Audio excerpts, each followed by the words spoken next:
नमस्कार, times of Swaraj में आप सबों का स्वागत है और मैं हूं संतोष सिंह। और आज हम टाइम्स ऑफ स्वराज में बात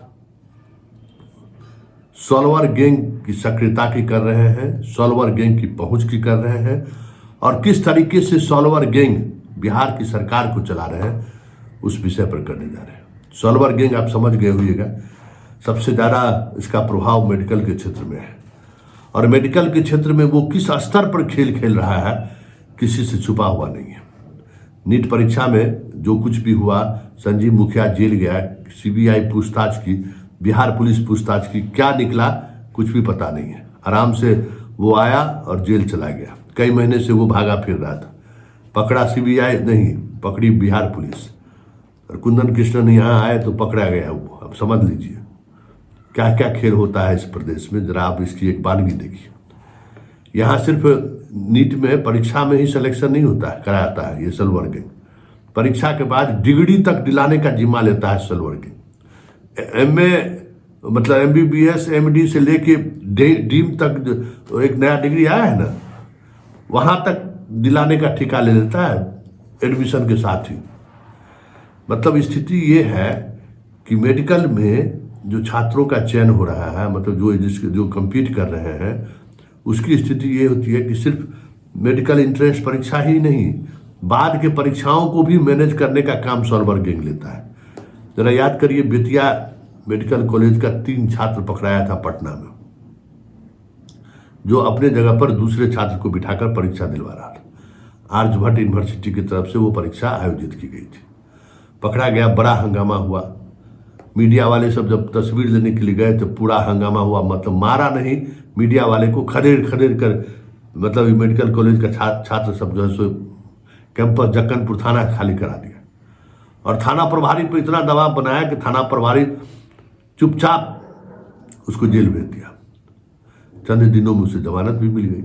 मिलना ही था, हाई प्रोफाइल लोग है ना, हाई प्रोफाइल के बाप बेटा सब है ये लोग, कोई कमी इसकी थोड़ी है। सारा सिस्टम इन लोगों के साथ है। और उसकी बानगी देखिए, आज जब हाई कोर्ट में सुनवाई हो रही थी तो उस सिस्टम कैसे उस सॉल्वर गैंग का साथ खड़ा है, एक्सपोज होकर आकर सामने हो गया। जो 3 छात्र पकड़ाया था तो उसमें से सब जेल उल गया, सब चार्जशीट वगैरह हो गया। अभी परीक्षा हो रहा है, तो 3rd ईयर का स्टूडेंट था, तो 4th ईयर का जो है सो परीक्षा होने वाला था, तो उसमें एपियर होने के लिए जो है सो लोग हाई कोर्ट से परमिशन मांगा। एक वहाँ भास्कर था, उसको हाई कोर्ट परमिशन दे दिया। कैसे परमिशन दिया? तो आर्यभट्ट यूनिवर्सिटी से लगातार हाई कोर्ट पूछती रही कि इसका गुनाह जुर्म क्या है, ये वाकई में जो तथ्य पुलिस ने दिया है उस पर आप आर्यभट्ट यूनिवर्सिटी क्या करती है। कोई जवाब ही नहीं दिया। 3 तारीख में हुआ, जवाब नहीं दिया। 4थे तारीख में कोर्ट जो है सो उसको परीक्षा में अलाउ कर दिया। उसी के आधार पर, उसी भवेश भास्कर के अलाउ करने के आवेदन पर बाकी बचा हुआ अभियुक्त भी दिया। तो उसको हाई कोर्ट ने कहा कि नहीं दे सकते हैं। ये प्रूफ है ना कि आपके स्टूडेंट के जगह पर दूसरा स्टूडेंट परीक्षा दिया है। तो हाँ दिया है, हम नहीं देंगे। तो कहा कि देखिए सर, पहले एक को लाभ इसका मिल चुका है। तो देखा कि क्या है लाभ मिला भाई, तो पता चला कि आर्यभट्ट यूनिवर्सिटी के रजिस्ट्रार और जो कुलपति महोदय हैं उन्होंने कोई जवाब ही नहीं दिया हाई कोर्ट को, इसलिए उसको अनुमति दे दिया गया। तो क्या इस आधार पर हम अनुमति नहीं देंगे। तो अब शिक्षा विभाग नहीं, स्वास्थ्य विभाग के अपर मुख्य सचिव, वाइस चांसलर आर्यभट्ट यूनिवर्सिटी और रजिस्ट्रार, तीनों को कहा है कोर्ट उपस्थित होने के लिए। अब देखिए कि किस स्तर पर मैनेज होता है। सिर्फ नीट कम्पीट कराना ही नहीं, जो नीट कम्पीट कराया जिसको, छात्र को तो कुछ आता नहीं है, तो वो लोग 1 to 4 ईयर 4 ईयर के परीक्षा का भी कॉन्ट्रैक्ट देता है और वहाँ भी सॉल्वर गैंग को बैठाता है ये लोग। संजीव मुखिया जैसे लोग जो है वो उसका हर ईयर पास कराने का भी 1-2 लाख रुपया ले लेता है और उसके जगह पर सॉल्वर गैंग को लोग को बैठा देता है। सॉल्वर गैंग परीक्षा दे के एमबीबीएस पास करा देता है, फिर एमएस एमडी करा देता है, फिर आज का डीम हो गया है, डीम भी करा देता है। मतलब स्वास्थ्य विभाग में ये स्थिति है। इसकी हम चर्चा इसलिए कर रहे हैं कि देखिए किस तरीके से कोर्ट तक को मैनेज करके रखता है कि पहले एगो का बेल करा लो, इस आधार पर सूचना ही नहीं गया होगा। आर्यभट्ट यूनिवर्सिटी हो सकता है सूचना नहीं गया होगा, सूचना गया भी तो वहाँ मैनेज करके जवाब नहीं कोर्ट में दाखिल होने दिया। तो एक परीक्षा में किस स्तर पर नेटवर्क काम कर रहा है, और ये 100, 200, 500, 1000 रुपया का नेटवर्क नहीं है, ये 200, 300 करोड़ रुपये का नेटवर्क है, जिसके सहारे बिहार में ये MBBS का मुन्ना भाई का खेल चल रहा है। अंदाजा आप नहीं कर सकते। संजीव मुखिया की गिरफ्तारी हुई, क्या पूछताछ में सामने आया, क्या चीजें दिखाने की कोशिश हुई, कुछ भी बात सामने आया क्या? जबकि मास्टरमाइंड था। कौन कौन छात्र इसमें कम्पीट किया, कुछ भी पता नहीं चला। 2 दिन 3 दिन रिमांड पर बिहार पुलिस रखी, CBI तो रिमांड पर भी नहीं लिया उस तरीके से, बस जेल में अपना मस्ती कर रहा है। हर पता चला कि बहुत जल्दी यही संजीव मुखिया है जिसकी गिरफ्तारी पर कोर्ट रोक लगा दिया था। इतने बड़े मुद्दे को लेकर भी फिर बाद में अलग केस फाइल किया गया, उस केस में गिरफ्तारी का वारंट लिया गया। नहीं तो कोर्ट इसकी गिरफ्तारी पर रोक लगा। CBI नीत में पूरे देश में पुलिस खोज रही है, यहाँ गिरफ्तारी पर इसको रोक लगा दिया।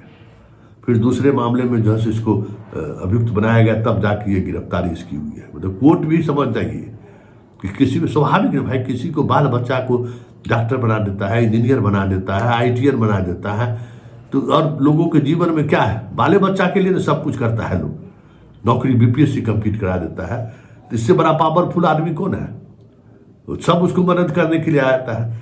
तो संजीव मुखिया जैसे लोगों को मदद क्यों मिलता है, उसकी वजह यही है कि बाल बच्चा के लिए ही तो करते हैं। किसके लिए करते हैं? कमाते बाल बच्चा के लिए ना। अगर हो ही जा रहा है तो फिर अब उसको दिक्कत क्या है? तो ये सारी बात जो कवायद आप देख रहे हैं ना, संजीव मुखिया जैसे दर्जनों नालंदा का जो है सो माफिया लोग हैं जो इस तरीके का काम करता है, वो किस स्तर तक मैनेज करता है, हाई कोर्ट से कैसे अभियुक्तों को लाभ मिले, उसके लिए किस स्तर की रणनीति ये लोग बनाता है, उसकी वानगी हम आपको आज दिखाए हैं कि देखिए हाई कोर्ट तक को जो है सो बरगला देता है। सब लोग सिस्टम, पूरा सिस्टम कहिए कि खड़ा है इस सॉल्वर गैंग के माफिया के साथ। हर कोई मतलब एकदम समझ जाए कि अगर मान लीजिए हमारे बदले में कोई परीक्षा दे रहा है, उसको परीक्षा देने के लिए अलाउ करिएगा, उसको डिसमिस करिएगा। वो डॉक्टर बनकर क्या करेगा समाज को भाई? है इससे बड़ा अपराध क्या होगा कि हमारे जगह कोई दूसरा परीक्षा MBBS का परीक्षा दे रहा है और वो आदमी पकड़ा गया है, तो फिर हमारे MBBS डिग्री का क्यों हमारे MBBS डिग्री मिले हमको? इस चोरी से डिग्री लेके क्या होगा? पेट में किसी को कैंची छोड़ देगा, किसी को दाहिने हाथ में ऑपरेशन करना होगा तो बाएं हाथ में ऑपरेशन करेगा। यही सब जाके डिग्री लेके जो है नर्सिंग होम में लूटता है। डॉक्टर बदनाम हुआ है ऐसे ही से डॉक्टर को लेकर ना। संजीव मुखिया और रंजीत डॉन इस सब के माध्यम से जो डॉक्टर बना है, उसी डॉक्टर से ना समाज आज कह सकते हैं घृणा करता है, और या समाज में इसको लेकर जो है सो एक अलग भाव पैदा लिया है। यही है किस तरीके से सॉल्वर गैंग के सहारे बिहार में चीजें चल रही हैं, और सरकार सॉल्वर गैंग के हाथों में किस तरीके से खेल रही है, उसकी वानगी आज हम आपको एक दिखाएं।